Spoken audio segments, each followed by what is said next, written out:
Let's take off from Senator Amy Marcos's statement. She has a point, you know. These two candidates, Kamala Harris and Donald Trump, have wildly different approaches to foreign policy. And during the campaign period, we have not heard much about what their approach is going to be as far as the South China Sea or China specifically is concerned. Let's take it from the lens of the Republicans first. Do you think the Philippines is ready for the possibility of a Trump 2.0? Well, very close yung labanan. At ang magdedesisyon sa kung sino magiging presidente ng US is probably just a few thousand votes dun sa states. 7 swing states. Dun sa 7 swing states, yung less than 10%, less than 3% doon na undecided may determine the result of the election sa Electoral College. No? Clearly kasi sa popular vote, lamang si Kamala. Pero it doesn't matter eh. Hillary won the popular vote but lost the election. Si Vice President Gore won the popular vote but lost the Electoral College. So iba kasi yung sistema nila. Kaya it will come down to a few thousand votes. No, dahil hindi naman katulad sa Pilipinas, no, popularity or yung kung sino yung lamang sa national voting ang mananalo. Sa kanila, it's an electoral college. And 7 swing states will determine who will win the electoral college. And in those 7 swing states, less than 3% are undecided. Yes. No? So yun yung magiging kwan. At medyo lamang na kaunti si Trump dahil yung issue din sa 7 swing states na yan ay immigration at saka inflation. Siyempre, yung incumbent, medyo hindi masyadong lamang kung yun yung mga issues na pag-uusapan. Yeah. No? Pero yung statement ni Amy, I doubt kung yun ay magkakaroon ng difference dito sa ating rehiyon. Ang difference most probably will be in Europe, in Ukraine. Doon medyo significant ang difference between Kamala and ex-President Trump. Sa Middle East, halos pareho sila. Sa Southeast Asia, dito sa South China Sea, wala rin major difference. Lalo na kung titignan mo yung advisors nung dalawa.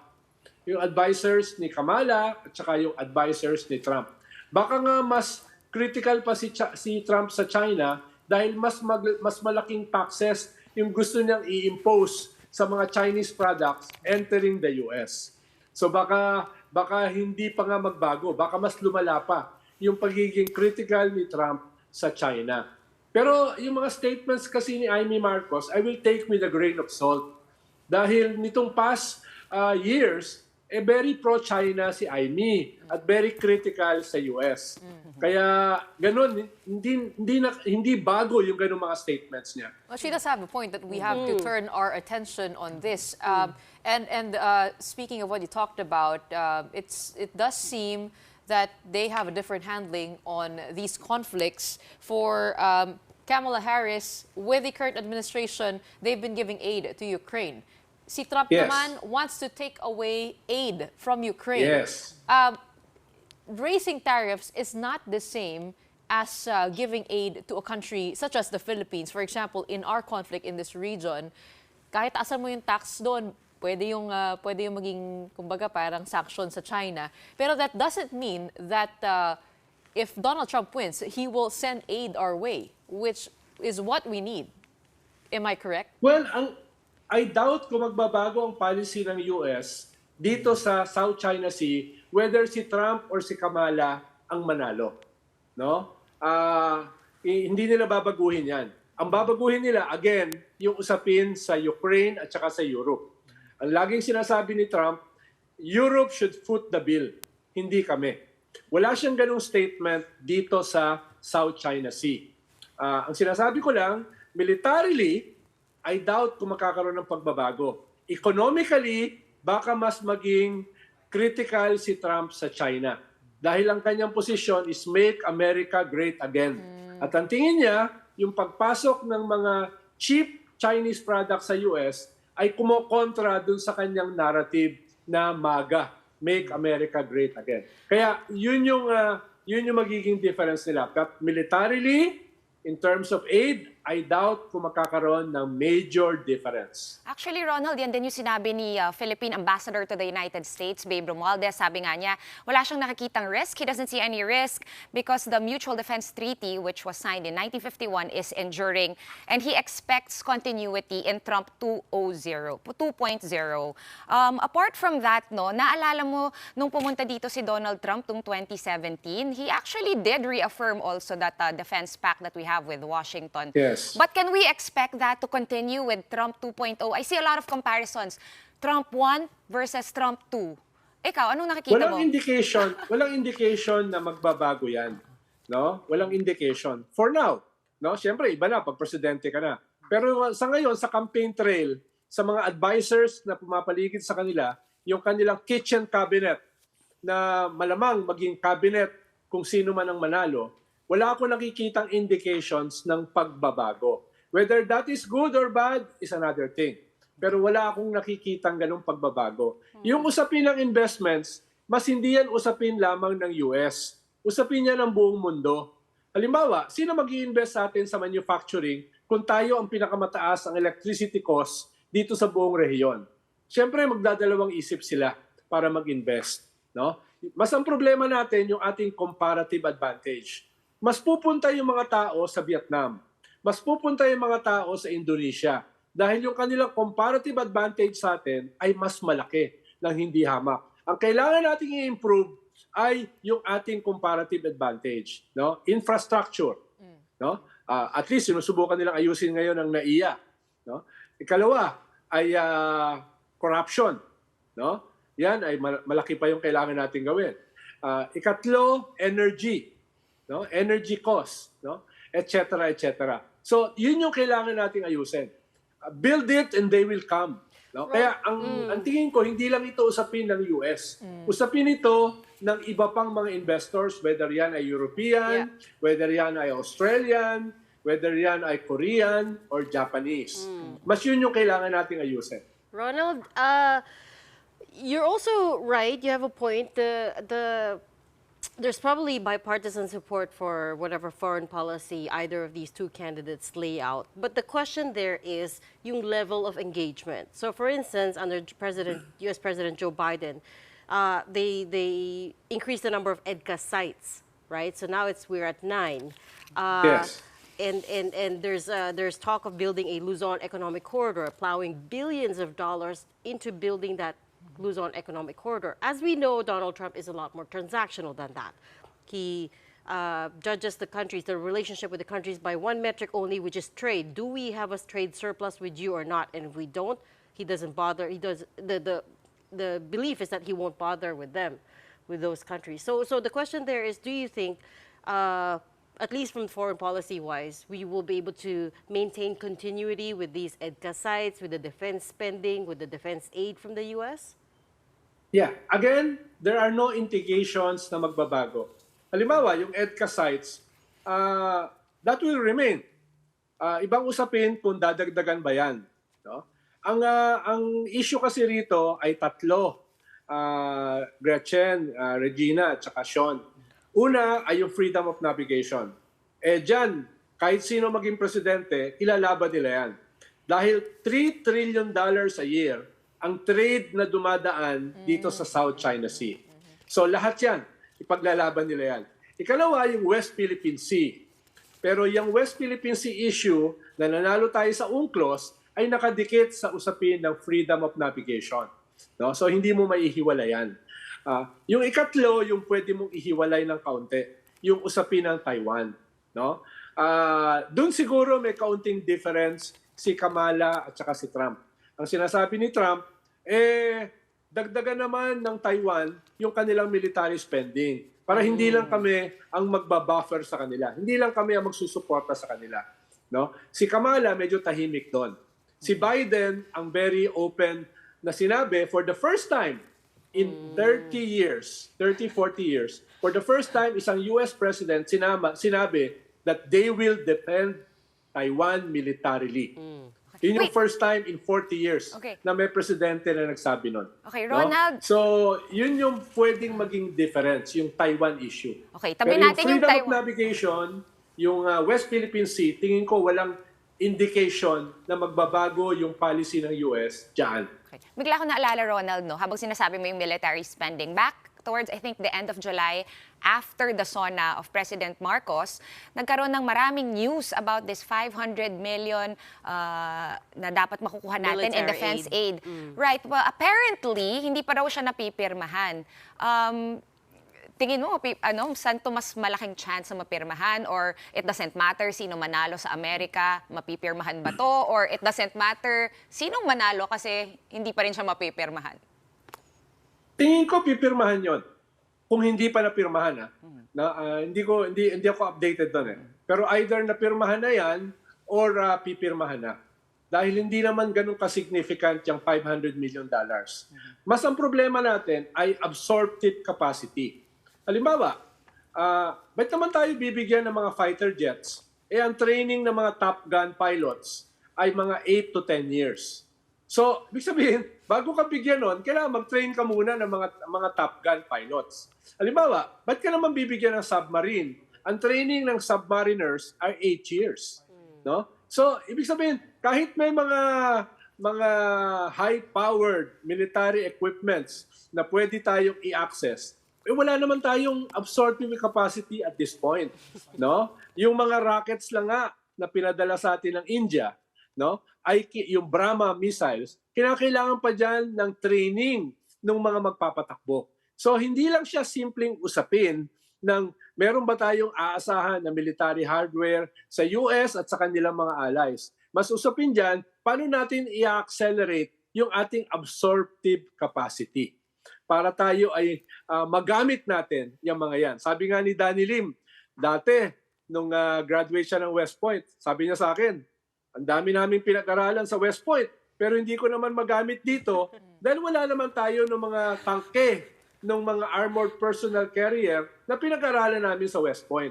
So, yun yung isa ring napakahalaga na usapin. Yung ating capacity para hawakan itong mga posibleng mas advanced military weaponry. Senator Amy Marcos has offered us a chance to reflect on our relationship with the United States. Personally, Ronald, are you happy with what we've been getting from the United States so far? Putting that into perspective and also putting the economic investments into perspective, and also questions on whether the U.S. will really come to our aid pagka nagkainitan sa West Philippine Sea. Well, una, for my vantage point, ang pangko pa rin kasi is diplomacy and peace. No? Ang weakness ng China ay hindi military. Ang weakness ng China ay economic. Dahil yung buong economy nila ay nakalink sa global economy. Kung magagalit yung global economy sa China for being aggressive dito sa West Philippine Sea, dito sa freedom of navigation sa South China Sea, then tatamaan yung kanilang economy. At kung tatamaan yung economy, yan yung mas mahalagang pressure point rather than military. At the same time, dapat naman na meron tayong military defensive capacity. Kahit we renounce war as an instrument of foreign policy. Malinaw yan sa ating konstitusyon. No? Maliban pa sa wala naman tayong chance ang manalo sa China. So, at the very least, kailangan natin mag-scale up ng defensive capability. Pero not in 100 years na makakahabol tayo militarily sa China. Mas ang ating pang-pressure sa China ay economic. Diplomacy, yun yung ating pressure. At doon yung vulnerability ng China. Ronald, if my co-anchors don't have any more questions on the U.S. presidential elections, I wanted to spend a little bit of time talking about domestic politics naman. I know you've digested yung latest Okta survey. Yes. Sabi ni, was it Professor Ranjit Rai who said we Yes. can comfortably call it a trend now, the fact that VP Sara Duterte's numbers, trust and performance numbers have declined. Ano yung basa mo doon? What do you think of it? Well, debate pa yung ibig sabihin ng trend eh. Halimbawa, some survey firms ayaw gamitin yung salitang trend dahil it might affect yung objectivity ng mga survey firms. Dahil yung survey firms, ang ginagawa nila, snapshot at a particular moment. No? Kaya yung iba ayaw magbigay ng analysis ng trending. Yung Okta, mas komportable sila. Ang sabi nila, 2 successive surveys may entail a trend. Pero whether yung mga survey firms ay makakaiba ng position sa trend, ang malinaw, this past few months ay lahat ng surveys ay dramatically bumaba si Vice President Sara. Whether that is SWS, whether that is Pulse, whether that is Oculum, whether that is WR Numero, whether that is Okta, whether that is even the friendly Publicus, friendly kay Sara, lahat ng yan ay dramatic yung kanyang pagbaba consistently. So if I were Sara, magpapanik ako. Lalo na kung may ambisyon ako tumakbo sa 2028. No? So yun yung pareho o consistent sa lahat ng surveys. Ikalawa, very consistent din sa lahat ng survey, although yung iba mas malaki yung ibinaba ni Sara kesa sa iba. Halimbawa, SWS Pulse, WR Numero, mas mataas ang binaba ni Sara kesa halimbawa sa Okta. So some have bigger margins than the others. Pero pare-pareho silang dramatic yung pagbaba consistently in successive surveys na ginawa nila. No?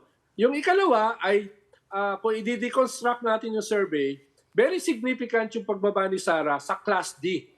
Iba kasi yung Class D sa A, B, C, tsaka E. Yung Class D ay 80% ng botante. Kaya kung bumaba si Sara ng 7% sa Class D at tumaas siya ng 5% sa E, that is apples and oranges. No? Baliwala yung E dahil it's practically just 10% of voters. Yung D ang 80% mahigit. So, dun yung medyo dramatic. Ronald. Kalawa ay NCR, National Capital Region at saka Balanced Luzon. No, dahil 2/3 ng boto ng bansa diyan ang gagaling. Halimbawa, dito sa Okta, bumaba ng 13 points sa NCR at 9 points sa Balanced Luzon. That is significant. Dahil yung taas ni Sara sa Mindanao can no longer get any higher. Ibig sabihin, hindi siya pwedeng tumaburon para pampuno sa Balanced Luzon, NCR at saka Visayas na patuloy siyang bumababa dahil yung Mindanao niya ay hindi na tataas. At most probably magsisimula ng bumaba as a law of political gravity. Dahil pag ikaw ay sobrang taas na, wala ka ng choice kundi bumaba. Yun yung problema ni Sara. Pero ang pinakamahalaga sa survey ay ipakita yung snapshot sa moment para ikaw ay mag-adjust ng strategy. Kahit bumababa si Sara consistently sa lahat ng surveys nitong past few months, ay wala akong nakikitang adjustment sa strategy. No? At least wala pa. Ronald, Dapat actually, kasi pag ganyan, nag-a-adjust ka na, baka magkaroon ka ng free fall eh. Kung yan ay maging trend, according to Okta, at yan ay maging free fall in the next 2 survey, mahihirapan ka ng makabawi. Actually, Ronald, last night, no, alam ko yesterday nakausap niyo si Professor Ranjit Rai ng Okta. Kagabi naman, nakausap namin si Professor Guido ng Okta rin. Regina asked him a question. Sabi niya, have you ever seen, kasi he kept stressing na pwede magbago. dynamic. It's dynamic. Yeah. Pwedeng magbago bigla, no? Kasi opinion niya ng tao. And you're right, it's a snapshot in time. So if you take a snapshot at another time, technically dapat pwede yan magbago. Ang tanong ni Regina, may nakita ka na bang ganon? That someone was able to reverse the numbers and Sharp make a inflection comeback? point. Yes. Napabaliktad ha, yung tumaas bigla. At ano bang pwedeng gawin para magyari yon? Like you were saying, you have to shift Strategy, strategy. oo. What kind of strategy can achieve that? Well, dapat kasi ma-realize nila, if they have circumspection, dapat ma-realize nila, yung luma nilang estilo ay hindi na umuubra. Baka laos na.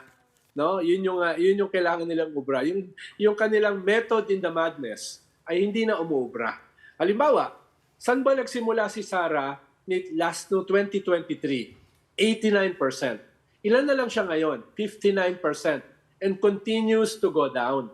That is 40% difference, no? Since last year. So dapat kasi nag-a-adjust ka na. Dahil hindi na umuubra yung dati mong estilo. Baka hindi pa dyan kasama, Sean, hindi pa dyan kasama yung Halloween press con niya. Yung dalawang Halloween press con. Ang kasama pa lang dyan ay yung budget hearing sa Congress. Kaya halos sigurado ko, next survey ay patuloy siyang bababa. Could it be Dahil that, hindi pa dyan nakasama, yung tingin ko will have another negative Yeah. impact Okay. sa kanyang mga surveys. Okay. No? Kaya whether yan ay mare-reverse, lahat naman posible. Pero in all probability, may hirapan. Yeah. Dahil Okay. hindi lang ito usapin ng strategy or tactics. Hindi lang ito usapin ng mga advisors. Usapin ito ng katauhan eh. Okay. Baka yung leopard may hirapang magbago ng kanyang spots sa Okay. kanyang balat. But- baka yun yung problema But then nila again, Sara at but saka then ni again, Digong. you did say anything Oo. is possible. So, but sorry, Ronald, we're gonna have to leave it there because we have to go to another interview. But thank you so much No for joining problem. us tonight. We'll talk about this another day. Political analyst Anytime. Ronald Llamas. Saint Ronald?